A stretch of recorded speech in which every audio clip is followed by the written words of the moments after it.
इस वीडियो में हम करेंगे एक्सरसाइज 7.13 जो कि कॉस्ट और रेवेन्यू फंक्शंस के ऊपर बेस्ड है। मार्जिनल कॉस्ट कॉस्ट फंक्शन का डेरिवेटिव होता है। तो जब भी मार्जिनल कॉस्ट निकालना है तो आपको कॉस्ट फंक्शन अगर x की फॉर्मेट में दे रखा है तो d upon d x of c of x यानी कॉस्ट फंक्शन का डेरिवेटिव होगा। इसी के बेस पे अगर हमें कॉस्ट निकालना है तो वो मार्जिनल कॉस्ट का इंटीग्रेशन होगा, क्योंकि इंटीग्रेशन और डिफरेंशिएशन एक दूसरे के इनवर्स फंक्शंस होते हैं। सपोज कि आपका c आ गया है, मार्जिनल कॉस्ट का इंटीग्रेशन करके एक्स स्क्वायर प्लस के, यहाँ पे k है कांस्टेंट ऑफ इंटीग्रेशन। हमने k क्यों लिया, c क्यों नहीं लिया? क्योंकि पिछली सारी एक्सरसाइजेस में हमने c लिया था कांस्टेंट ऑफ इंटीग्रेशन, क्योंकि c जो है ऑलरेडी कॉस्ट को डिनोट कर रहा है, तो कंफ्यूजन ना हो तो इसीलिए हमने k लिया है। आपकी बुक में भी इसको k ही लिया गया होगा, तो k है कांस्टेंट ऑफ इंटीग्रेशन। अब अगर हमें k की वैल्यू निकालनी हो और अगर आपको क्वेश्चन में फिक्स कॉस्ट दे रखा है, फिक्स कॉस्ट की वैल्यू दे रखा है, या फिर आपको दे रखा है कि किन्हीं x से 10 नंबर्स ऑफ यूनिट्स को बनाने में इतना कॉस्ट लगेगा, तो उसके बेसिस पे आप k की वैल्यू निकाल सकते हो, जो कि हम इस एक्सरसाइज को करते हुए करेंगे। इसकी 10 क्वेश्चंस हैं, आपको बहुत अच्छे से समझ में आ जाएगा। इसी तरह से मार्जिनल रेवेन्यू फंक्शन का डिफरेंशिएशन होता है, और अगर हमें रेवेन्यू फंक्शन निकालना है तो हम मार्जिनल रेवेन्यू का इंटीग्रेशन कर देंगे। यहाँ पे भी k आ जाएगा कांस्टेंट ऑफ इंटीग्रेशन, और हमें पता है यहाँ पे कि x यूनिट अगर जीरो हो, यानी अगर हम 0 यूनिट्स बेचेंगे तो हमें 0 रेवेन्यू आएगा। तो जहां जहां पे x है हम 0 पुट करके फिक्स्ड रेवेन्यू मतलब रेवेन्यू की वैल्यू निकाल सकते हैं, जिसके बेसिस पे हम k की वैल्यू को भी निकाल सकते हैं। तो हम सीधे क्वेश्चंस करेंगे, आपको क्वेश्चंस करते करते बहुत अच्छे से समझ में आ जाएगा, और अगर कोई नया कॉन्सेप्ट होगा एक्सरसाइज करते हुए तो मैं उसको भी समझाती जाऊंगी। तो सबसे पहले है फर्स्ट क्वेश्चन है, marginal cost of production of a commodity is 30 plus 2x। तो मार्जिनल कॉस्ट आपको दे रखा है 30 plus 2x, non that fix cost is 200। Fix cost आपका 200 है। फिक्स कॉस्ट मतलब अगर हम 0 यूनिट्स भी प्रोड्यूस करें तो भी कुछ ना कुछ फिक्स कॉस्ट आएगा। जैसे कि फॉर एग्जांपल, जैसे किसी फैक्ट्री में अगर कोई काम चल रहा है, किसी भी चीज की प्रोडक्शन का काम चल रहा है, तो जो उसकी फैक्ट्री का रेंट होगा, अगर हम 0 यूनिट भी बनाए तो वो रेंट हमें पे करना ही पड़ेगा। तो इसी तरह से कुछ फिक्स एक्सपेंसेस होते हैं जो कि हम अगर प्रोडक्शन ना भी करें तो भी वो रहते ही हैं। तो फिक्स कॉस्ट आपको 200 दे रखी है, जिसके बेसिस पे हम k की वैल्यू निकाल देंगे। तो आपको निकालना है सबसे पहले फाइंड द टोटल कॉस्ट। तो टोटल कॉस्ट मतलब कॉस्ट फंक्शन निकालने के लिए हम क्या करेंगे, integration of marginal cost. Marginal cost जो कि आपको x की फॉर्मेट में दे रखा है, इसीलिए यहाँ पे dx लगाएंगे। अगर आपको x की जगह पे कोई और वेरिएबल दे रखा होगा, सिर्फ y दे रखा होगा, तो आपको यहाँ पे dy लिखना पड़ेगा। तो अब हम कॉस्ट फंक्शन निकालेंगे, यानी कि 30 प्लस 2x का इंटीग्रेशन करेंगे। 30 का होगा 30x और 2x का होगा 2x स्क्वायर अपॉन 2, ये कैंसिल हो जाएगा, प्लस k। c नहीं लिखेंगे क्योंकि c से हम कॉस्ट को डिनोट कर रहे हैं। अब आपको फिक्स कॉस्ट दे रखी है 200। फिक्स कॉस्ट का मतलब है कि when x is equal to 0, when x is equal to 0, तो फिक्स कॉस्ट आपकी दे रखी है 0 square plus k is equal to 200। यहाँ पे आ गया 0 plus 0 plus k is equal to 200। तो k की वैल्यू आ जाएगी आपके पास 200। k की वैल्यू 200 आ गई। अब आप टोटल कॉस्ट फंक्शन में इस वैल्यू को पुट कर सकते हो, यानी कि आपका कॉस्ट फंक्शन हो जाएगा 30x plus x square plus 200। ये हो गया आपका टोटल कॉस्ट फंक्शन, जिसमें हमने k की वैल्यू को भी पुट कर दिया है। अब यहाँ पे पूछा गया है कि cost of increasing output from 100 to 200 units. तो यहाँ पे इसको करने के दो तरीके हैं, मैं दोनों तरीके आपको बता देती हूँ। अगर x है 100 तो 100 पुट कर लो इधर, 100 स्क्वायर प्लस 200, तो ये हो जाएगा आपका 3000, 10,000 प्लस 200, जो कि आ जाएगी आपकी वैल्यू आ जाएगी 13,200। अगर x इज 200 यूनिट्स तो क्या होगा 30 इंटू 200 प्लस 200 का स्क्वायर प्लस 200, तो ये आ जाएगा आपके पास 6,000 प्लस 40,000 प्लस 200, तो ये हो जाएगा 46,200। अगर हम प्रोडक्शन को 100 से 200 यूनिट बनाते हैं, बढ़ा देते हैं, तो कॉस्ट कितनी बढ़ जाती है। 200 की कॉस्ट है इतनी और 100 की कॉस्ट है इतनी, तो cost of increasing output from 100 to 200 कितना हो जाएगा। इसमें से 46,200 में से 13,200 को माइनस कर दो, तो जो क्या आ जाएगा आपका 33,000। मैंने आपको बताया था कि मैं आपको इसको करने के दो तरीके बताऊंगी। एक तो आपने कॉस्ट फंक्शन निकाल लिया था, आप उसमें 100 और 200 यूनिट्स पुट करके वैल्यूज निकाल लो, फिर 200 में से 100 को माइनस कर दो, तो आपका cost of increasing output from 100 to 200 unit आ जाएगा। या फिर इसका एक और तरीका होता है कि जब हम इंटीग्रेशन करेंगे यानी कॉस्ट फंक्शन निकालेंगे, तो उसमें लिमिट सेट कर दो 100 और 200। तो यहाँ पे हम लिखेंगे 30x plus x square plus 200।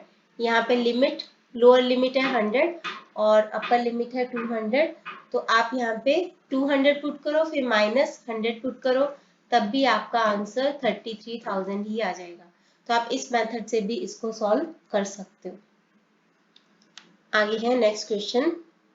मैं हर एक क्वेश्चन को एक पेज पे करूंगी ताकि आप उसका स्क्रीनशॉट इजीली ले पाओ अगर आप लेना चाहो तो सेकंड है, marginal cost of manufacturing x units of a product is given by this. तो मार्जिनल कॉस्ट आपको दे रखा है इतना। अगर फिक्स कॉस्ट है 1250, तो find the total cost and average cost. तो आपको दोनों निकालने हैं। तो टोटल कॉस्ट निकालने के लिए मार्जिनल कॉस्ट का इंटीग्रेशन कर लेंगे, मार्जिनल कॉस्ट का इंटीग्रेशन कर लेंगे, यानी कि x square minus 150x plus 750 का इंटीग्रेशन कर लेंगे, तो ये आ जाएगा आपका x cube upon 3 minus 150 x square upon 2 plus 750x plus के, ये आ जाएगा आपका 75। तो ये आ गया आपका के की फॉर्म में। अब आपको फिक्स कॉस्ट दे रखा है 1250, ये आपके पास कॉस्ट फंक्शन आ गया। तो cost function when x is equal to 0, क्योंकि फिक्स कॉस्ट का मतलब है कि अगर हम 0 यूनिट्स प्रोड्यूस करें तो क्या आएगा, तो हम यहाँ पे 0 0 x की जगह पे पुट करते जाएंगे।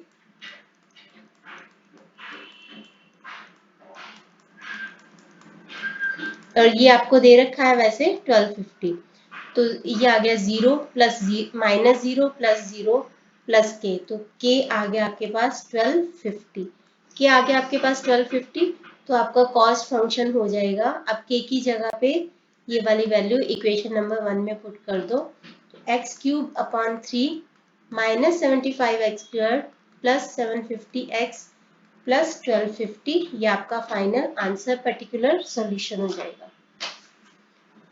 अब आपको एवरेज कॉस्ट निकालना है। एवरेज कॉस्ट का फॉर्मूला होता है total cost divided by number of units, यानी कि कॉस्ट जो आपने निकाला है डिवाइडेड बाय एक्स। तो आप क्या करोगे, एक्स से इसको डिवाइड कर दो, पूरे जो टोटल कॉस्ट फंक्शन है उसको एक्स से डिवाइड करेंगे,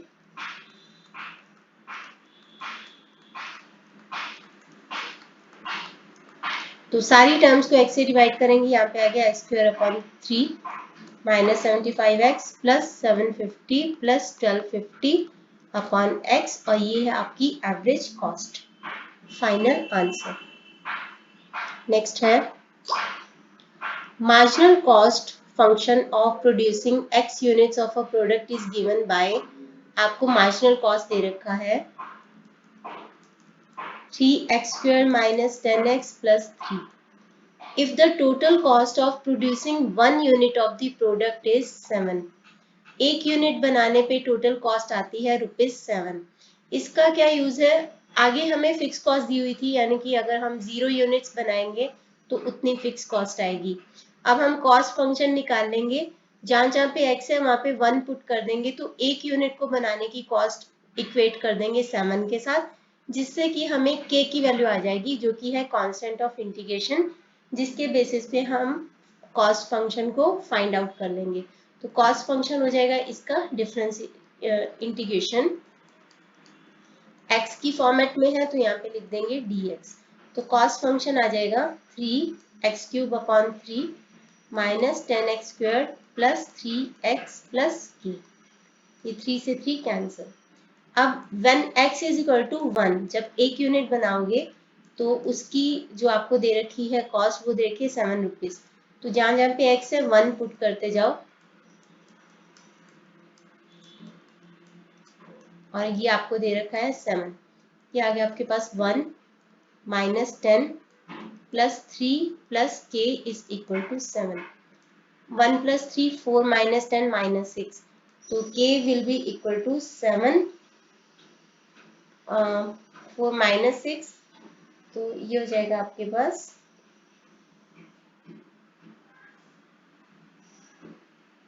एक मिनट, यहाँ पे x² अपॉन 2 होगा x का इंटीग्रेशन, तो 5 हो जाएगा इधर। तो 3 प्लस 1 4, 4 माइनस 5 माइनस 1 इधर जाके प्लस 1 हो गया, तो k की वैल्यू आ गई आपके पास 8। अब आपका कॉस्ट फंक्शन क्या होगा, यहाँ पे वैल्यू पुट कर दो, तो x³ minus 5x² plus 3x plus k की जगह पे 8 पुट कर देंगे, ये आ गया आपका कॉस्ट फंक्शन। एवरेज कॉस्ट निकालना है तो कॉस्ट फंक्शन को x से डिवाइड कर दो, इस पूरी इक्वेशन को x से डिवाइड करेंगे,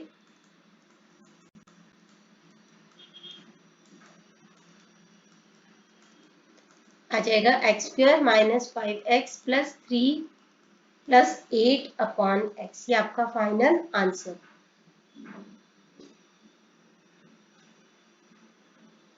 आगे है determine the cost of increasing output from 100 to 200 units if the marginal cost MC is given by this. Cost of increasing output from 100 to 200 units. Cost निकालना है यानी कि MC का इंटीग्रेशन करना है।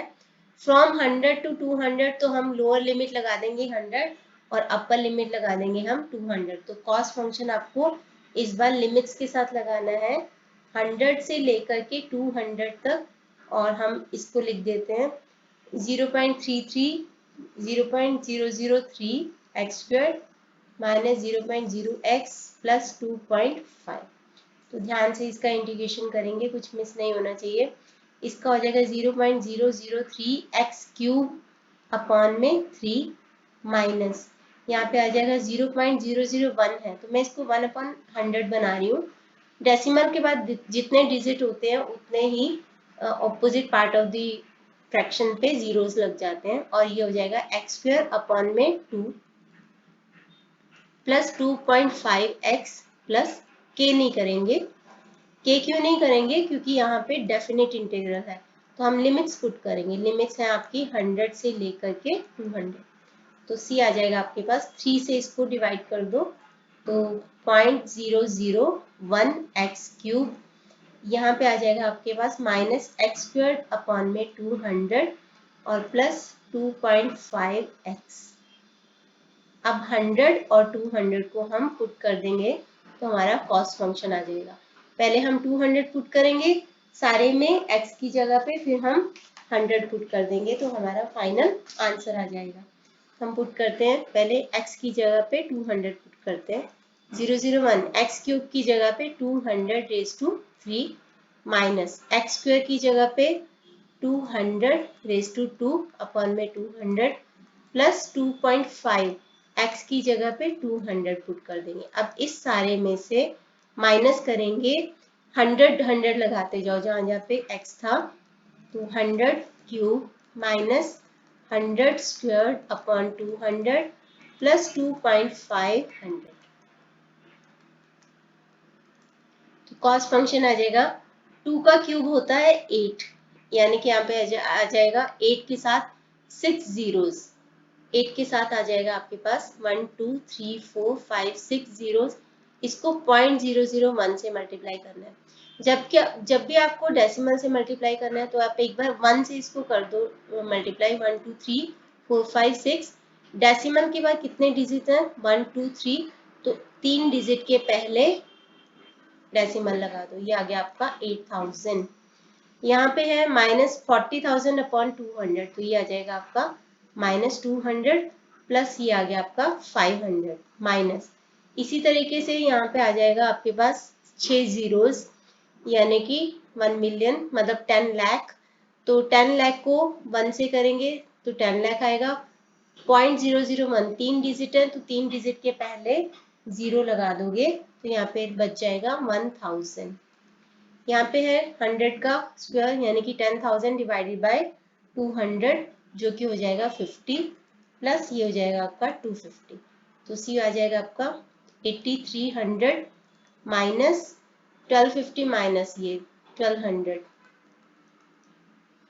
तो सी आ जाएगा आपका 7100। तो अगर हम आउटपुट 100 से 200 यूनिट्स बढ़ाते हैं तो हमारी कॉस्ट बढ़ के हो जाएगी 7100। नेक्स्ट है marginal cost of a product is given bye MC। आपको MC दे रखा है 500। इसको डिनोमिनेटर को मैं ऊपर लेके जा रही हूँ 2x प्लस 25। ये था स्क्वायर रूट। स्क्वायर रूट का मतलब होता है पावर 1/2। ऊपर जाएगा तो ये पावर हो जाएगी -1/2, ये हो जाएगा। And the fix cost is 2500, यानी कि अगर आप 0 यूनिट्स भी बनाते हो तो भी आपके 2500 लगेंगे। तो जब हम कॉस्ट फंक्शन निकालेंगे x की जगह पे 0 पुट करेंगे और उसको इक्वेट कर देंगे 2500 के साथ। उसकी बेसिस पे हम फाइनल टोटल कॉस्ट फंक्शन निकालेंगे, मतलब k की वैल्यू भी हमारे पास आ जाएगी। उसके बाद हम एवरेज कॉस्ट। तो पहले हम कॉस्ट फंक्शन निकालते, इस सारे का इंटीग्रेशन कर लेंगे। इंटीग्रेशन करेंगे, 500 को मैं बाहर ले रही हूँ और 2x plus 25 raise to -1/2 dx, तो ये हो जाएगा आपका 500। इसका इंटीग्रेशन करेंगे 2x plus 25 raise to -1/2 plus 1, यानी कि 1/2, और नीचे भी आ जाएगा 1/2। अब जब भी ये ऐसे होता है ax प्लस b की फॉर्म में कुछ होता है तो उसका इंटीग्रेशन करने के लिए हम क्या करते हैं, ax plus b raise to n+1 upon n+1 into x का कोफिशिएंट जो कि a होता है। यहाँ पे x का कोफिशिएंट क्या है 2, तो 2 से 2 कैंसिल हो जाएगा, तो ये हो जाएगा आपका इंटीग्रेशन प्लस k।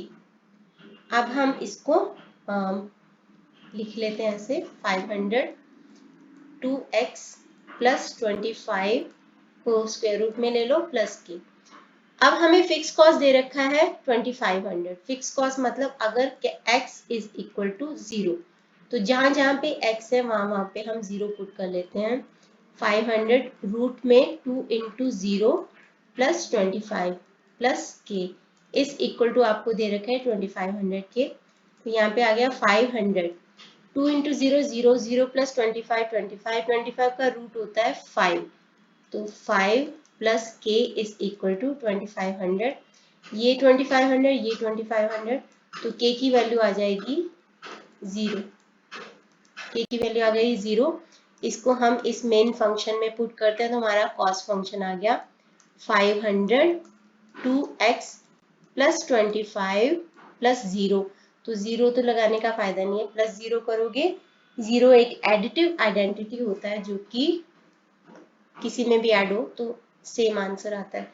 अब हमें एवरेज कॉस्ट निकालना है ऑफ प्रोड्यूसिंग 72 यूनिट्स। तो पहला आंसर तो ये आ गया। 72 यूनिट्स की एवरेज कॉस्ट निकालने के लिए पहले हमें टोटल कॉस्ट निकालनी पड़ेगी, फिर उसको 72 से डिवाइड करना पड़ेगा। तो when x is equal to 72, तो इसकी वैल्यू क्या आएगी 500 इंटू 2, x में 72 पुट कर दो प्लस 25, ये आ गया 500।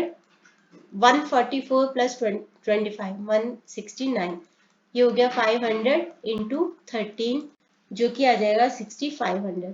तो ये टोटल कॉस्ट थी when x is equal to 72 units.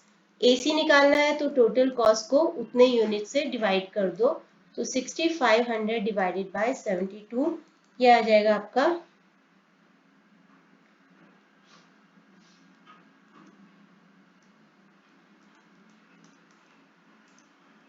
1625 divided by 18, आपका आंसर आ जाएगा।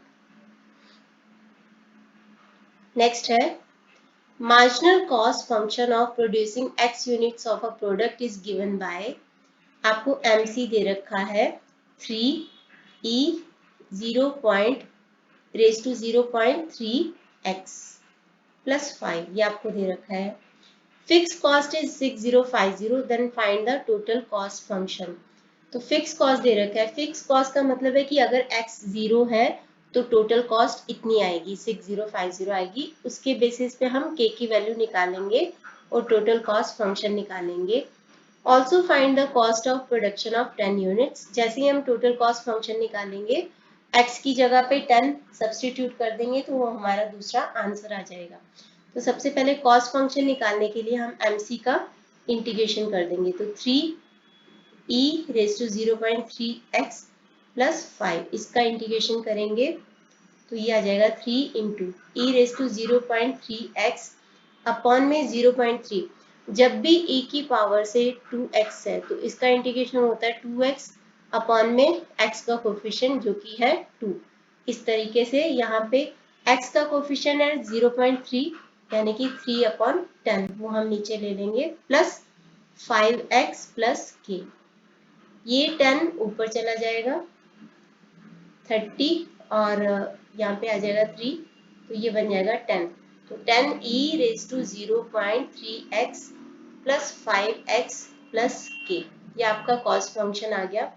अब हमें फिक्स कॉस्ट दे रखा है 6050, यानी कि अगर x इज इक्वल टू 0 तो जहां जहां पे x है वहां पे हम 0 0 पुट करते जाते हैं। 0 प्लस 5 इंटू 0 प्लस k, आपको दे रखा है ये फिक्स कॉस्ट है 6050, तो 10 है, e की पावर है 0 0 हो जाएगा, तो any number raise to 0 is equal to 1, तो यहाँ पे आ जाएगा 10 प्लस ये 5 इंटू 0 0 ही हो जाएगा, plus k is equal to 6050, तो दैट मीन्स कि k इज इक्वल टू 6040, तो ये वैल्यू को हम पुट कर देंगे इक्वेशन नंबर 1 में, हमारा टोटल कॉस्ट फंक्शन आ जाएगा। तो 10 e raise to 0.3x plus 5x plus 6040, ये हमारा पहला आंसर आ गया।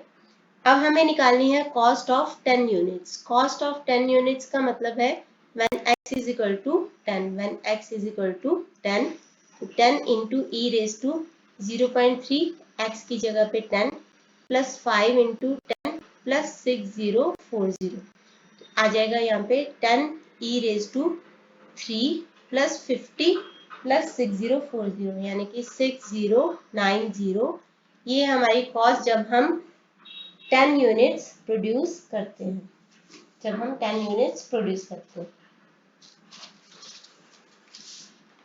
आगे बढ़ते हैं।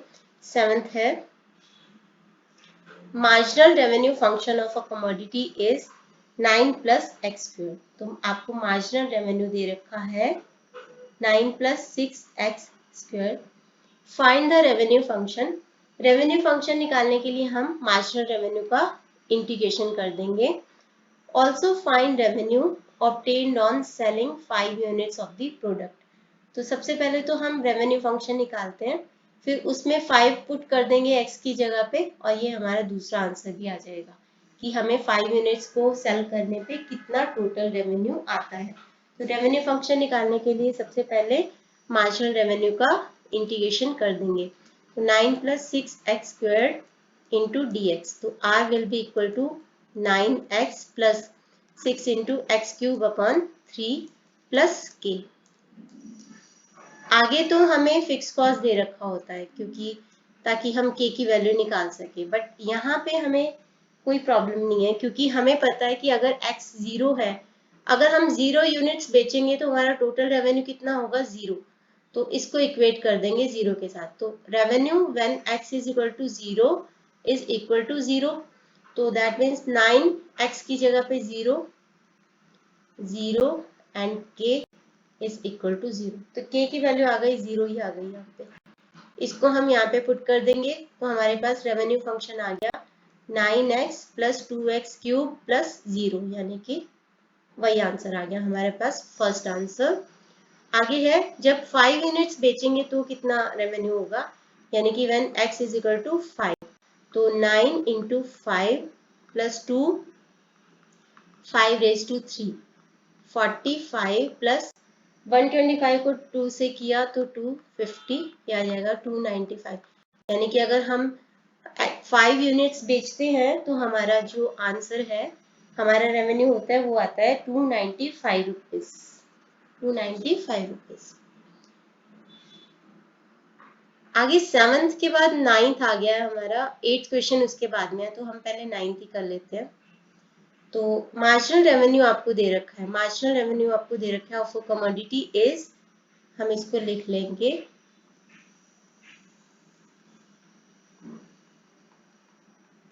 ये आपको मार्जिनल रेवेन्यू दे रखा है। फाइंड रेवेन्यू फंक्शन, आपको रेवेन्यू फंक्शन निकालना है तो मार्जिनल रेवेन्यू का इंटीग्रेशन कर देंगे, उसके बाद x 0 पुट कर देंगे तो रेवेन्यू 0 होता है, उसके बेसिस पे k की वैल्यू भी आ जाएगी। उसके बाद find revenue on selling 4 units of a product, तो जब x की जगह पे 4 पुट करेंगे तो टोटल रेवेन्यू कितना आता है, बस वो निकालना है हमें। तो रेवेन्यू फंक्शन निकालेंगे इसका इंटीग्रेशन करके, 7 माइनस 6 इंटू, मैं इसको x plus 2 raise to minus 2 करके इधर ही लिख रही हूँ, तो टोटल रेवेन्यू आ जाएगा 7x माइनस 6, इसकी पावर है -2, तो -2 प्लस 1 यानी कि -1 अपॉन -1 और प्लस में की, तो रेवेन्यू आ जाएगा 7x माइनस और माइनस, ये हो जाएगा आपका प्लस 6, और ये है x प्लस 2 रेज टू -1, नीचे लेके जाएंगे तो इसकी पावर हो जाएगी +1, जिसको नहीं भी लिखा तो चलता है। तो ये बन गया हमारा रेवेन्यू फंक्शन। अब रेवेन्यू फंक्शन के लिए हमें पता है कि जब x इज इक्वल टू 0 तो रेवेन्यू भी 0, तो यहाँ पे 7 0 plus 6 0 plus 2 plus k is equal to 0, ये आ गया 0, ये आ गया आपके पास 3, ये आ जाएगा आपके पास 3 plus k is equal to 0, तो k की वैल्यू आ जाएगी -3, k की वैल्यू आ गई -3, इसको इक्वेशन 1 में पुट कर दो तो हमारा रेवेन्यू फंक्शन आ गया -3, ये बन गया हमारा पहला आंसर। अब 4 यूनिट्स बेचेंगे तो कितना रेवेन्यू आएगा, यानी कि revenue when x is equal to 4, तो 7 into 4 plus 6 upon 4 plus 2 minus 3, ये आ गया 28, और ये आ गया +1, और ये आ गया -3, तो 26, तो अगर हम 4 यूनिट्स बेचेंगे तो हमारा रेवेन्यू होगा 26 रुपीज। आगे है 8th क्वेश्चन, अब इसकी बात कर लेते हैं। Marginal revenue function of a commodity is, आपको मार्जिनल रेवेन्यू फंक्शन दे रखा है 15 plus 4x minus 3x cube, ये दे रखा है, तो फाइंड रेवेन्यू फंक्शन बिल्कुल वैसे ही। Also find the corresponding demand function, इसको मैं बाद में एक्सप्लेन करती हूँ, पहले रेवेन्यू फंक्शन निकालते हैं। तो इसका इंटीग्रेशन कर लो, 15x plus 4x squared upon 2 minus 3x cube upon 3k, ये आ गया आपके पास 2, 3 से 3 कैंसिल, तो revenue function 15x plus 2x squared minus x cube plus k।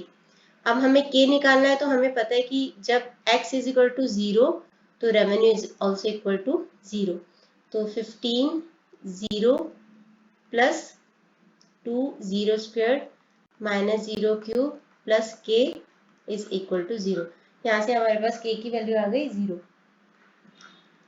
इसको पुट कर देंगे इक्वेशन नंबर 1 में, तो हमारा टोटल रेवेन्यू फंक्शन आ जाएगा 15x plus 2x square minus x cube plus 0 करने की जरूरत नहीं है, प्लस 0 तो वही हो जाता, तो ये हमारा पहला आंसर लिखा है। Also find the corresponding demand function, EOD वाले वीडियोस में मैंने आपको बताया था कि डिमांड फंक्शन दो तरीके से हम लिख सकते हैं, एक तो x की फॉर्मेट में, एक p की फॉर्मेट में। x क्या है यहाँ पे, नंबर ऑफ यूनिट्स, और p स्मॉल p, या यहाँ पे प्राइस ऑफ कमोडिटी। तो अगर हम x को डिमांड फंक्शन बनाते हैं तो वो पी की फॉर्म में होगा, ठीक है, इन फॉर्म ऑफ पी होगा। और अगर हम पी लिखते हैं तो इन फॉर्म ऑफ एक्स होगा, यानी सारा इधर एक्स इज इक्वल टू सारा पी होगा, कोई कांस्टेंट नंबर हो सकता है। अगर हम p लिखते हैं तो वो सारा x की फॉर्म में होगा और कोई कांस्टेंट नंबर हो सकता है। यहाँ पे लिखा है also find the corresponding demand function. Revenue हमें कैसे आता है? रेवेन्यू आता है जब हम किसी चीज की यूनिट्स को बेचते हैं, ठीक है, हम यूनिट्स को बेचते हैं यानी x को बेचते हैं और उसका प्राइस दिया होता है हर एक यूनिट का, तो x इंटू पी, तो रेवेन्यू आता है x इंटू पी। ये आपको x की फॉर्म में रेवेन्यू दे रखा है, आपको डिमांड फंक्शन निकालना है तो इस बार हम p की फॉर्म में निकाल लेते हैं, तो रेवेन्यू अपॉन x कर देंगे, ये आ जाएगा हमारा डिमांड फंक्शन। p है हमारा डिमांड फंक्शन, तो डिमांड फंक्शन क्या होगा, रेवेन्यू को x से डिवाइड कर दो, यानी 15x plus 2x square minus x cube upon में x सारे का, ये आ जाएगा 15 plus 2x minus x square, ये आ जाएगा हमारा डिमांड फंक्शन। Final answer. आगे बढ़ते हैं, इस एक्सरसाइज का लास्ट क्वेश्चन है आपका, लास्ट क्वेश्चन है 10th। Marginal revenue of selling x units of a commodity is given by this. आपको मार्जिनल रेवेन्यू दे रखा है 20 e raised to x upon 10 और into 1 plus x upon 10. If the revenue obtained on selling 10 units of the commodity is 200 e. आगे हम क्या करते हैं, यहाँ पे दे रखा है कि अगर हम 10 यूनिट्स सेल करते हैं तो हमारा रेवेन्यू आता है 200 e। आगे हम क्या करते हैं कि x को 0 पुट कर लेते हैं तो रेवेन्यू इज 0, तो उसके बेसिस पे हम k की वैल्यू निकालते हैं। इस बार हम k की वैल्यू कैसे निकाले हैं, जो हमें इंफॉर्मेशन दे रखी है उसके बेसिस पे हम k की वैल्यू निकालेंगे और फिर रेवेन्यू फंक्शन को फाइंड आउट करेंगे। एक चीज मैंने आपको इंटीग्रेशन की वीडियो में बार बार बोली है कि e की पावर अगर x की जगह कुछ और हो तो हम उसको जनरली t ले लेते हैं, तो जिससे हमारा क्वेश्चन इजी हो जाता है। तो take x upon 10 as t, x upon 10 आपने t ले लिया तो दोनों साइड का डिफ्रेंसिएशन कर दो, 1 upon 10 dx will be dt, ये आ जाएगा आपके पास। अब हम इसको यानी dx विल बी 10 dt, अब हम इसको पुट करते हैं। रेवेन्यू फंक्शन का मतलब होता है मार्जिनल रेवेन्यू का इंटीग्रेशन, तो मार्जिनल रेवेन्यू का इंटीग्रेशन कर दो। यहाँ पे मैं 20 e रेज टू x की जगह पे t और 1 प्लस t ऐसे करके पुट कर रही हूँ, ताकि एक बार मुझे लिख देना चाहिए, x की फॉर्म में लिख देना चाहिए ताकि आपको क्लियरली समझ में आए। तो रेवेन्यू फंक्शन क्या होगा, 20 e रेज टू x अपॉन t plus 1 plus x upon 10 dx, ये आ गया। अब dx की जगह पे हम क्या लिख देंगे, 10 dt, तो 10 को हम बाहर ले जाएंगे। अब ये 20 भी है, 20 को भी बाहर रख देते हैं, 20 कांस्टेंट है। यहाँ पे बच गया हमारे पास e रेज टू t और 1 प्लस t dt। dx की जगह पे 10 dt लिया, 10 बाहर लिया, 20 को एज इट इज रखा dt और x अपॉन 10 की जगह पे t पुट कर दिया। अगर आपको याद होगा तो हमने इंटीग्रेशन बाय पार्ट्स वाले एक्सरसाइज में इंटीग्रेशन किया था बाय पार्ट्स। जब हमारे पास दो तरह के फंक्शंस का प्रोडक्ट होता है तो हम इंटीग्रेशन बाय पार्ट्स करते हैं। अगर आपने वो वीडियो नहीं देखी है तो प्लीज आप देखो, 7.8 एक्सरसाइज है, बहुत क्लियर से मैंने अच्छे से समझाया वहां पे कि इंटीग्रेशन बाय पार्ट्स कैसे करते हैं, सारे क्वेश्चन सॉल्व करके। तो यहाँ पे एक्सपोनेंशियल फंक्शन है और अलजेब्रिक फंक्शन है, तो LAE रूल को फॉलो करते हुए पहले हम अलजेब्रिक फंक्शन को फर्स्ट फंक्शन लेंगे यानी कि u, और अलजेब्रिक फंक्शन को हम सेकंड फंक्शन लेंगे यानी कि v। हमें चाहिए होता है u, v, du and dv। तो u है आपका, यहाँ पे u आप ले लो 1 प्लस t को, और जो बाकी बचा हुआ पार्ट है et dt उसको हम मान लेते हैं dv। dv है तो v निकालना आसान है, dv दे रखा है आपको तो v करते हुए आप dv का इंटीग्रेशन कर दो, e रेज टू t का इंटीग्रेशन हो जाएगा e रेज टू t, और du निकालना आपको, du मतलब u का डिफरेंशिएशन, 1 का 0 हो जाएगा और t का 1 हो जाएगा, तो 1 dt। हमें यही चारों चीजें चाहिए अपने क्वेश्चन को सॉल्व करने के लिए। तो u dv is equal to uv minus v du, यानी इंटीग्रेशन हम कर रहे हैं।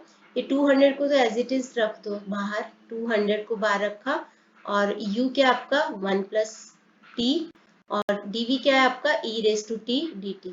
अगर आप इधर देखो तो हमें इसी का इंटीग्रेशन करना है। तो इसका फॉर्मूला क्या है uv, तो u की जगह पे हम यहाँ से वैल्यूज लेते जाएंगे।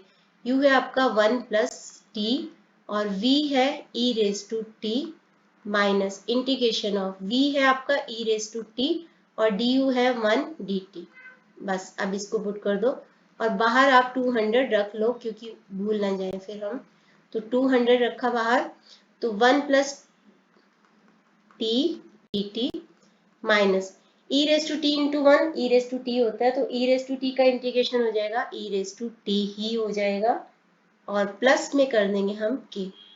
यहाँ पे 200 e रेस टू टी को कॉमन ले लो, तो यहाँ पे बच गया 1 प्लस टी, और यहाँ पे बच गया माइनस, यहाँ पे बच गया -1। 1 और -1 कैंसिल हो जाएगा, तो हमारा आ जाएगा e raise to t t plus k। और 1 मिनट, 200 मत भूलना, 200 साथ में है। अब हमें क्या दे रखा है कि 10 यूनिट्स बेचने पे 200 ई का रेवेन्यू आ रहा है, यानी कि जहां जहां पे टी है वहां पे पहले तो x अपॉन 10 पुट कर दो।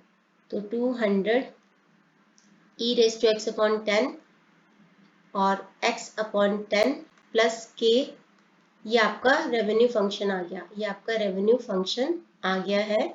अब हम क्या करेंगे, यहाँ पे हम x की जगह पे 10 यूनिट्स पुट करते जाते हैं। तो when x is equal to 10, 200 into e raise to 10 upon 10 into x upon 10 है तो 10 upon 10 plus k is equal to 200 e, मतलब कि e रेस टू 10 अपॉन 10 मतलब 1 हो गया, तो 200 ई इंटू 10 अपॉन 10 1 हो गया। तो यहाँ पे रह गया हमारे पास 200 e plus k is equal to 200 e.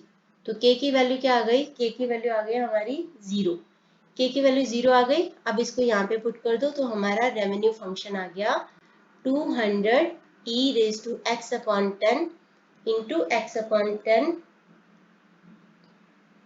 Plus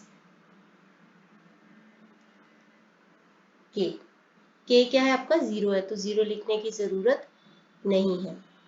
तो आपका रेवेन्यू फंक्शन आ गया 200 ई x अपॉन 10 और x अपॉन 10। ये 10 से 10 कट गया, ये 10 से ये वाला 10 कट गया, तो और सिंप्लीफाई हो जाएगा 20 e raise to x upon 10 into x। ये हमारा फाइनल आंसर आ गया। इसी के साथ ये वीडियो खत्म होती है। नेक्स्ट वीडियो में हम करेंगे एक्सरसाइज 7.14 जो कि है इस चैप्टर की लास्ट एक्सरसाइज। तो इसी के साथ ये चैप्टर भी खत्म हो जाएगा। नेक्स्ट हम शुरू करेंगे डिफरेंशियल। तो इस वीडियो के लिए इतना ही। Thanks for watching.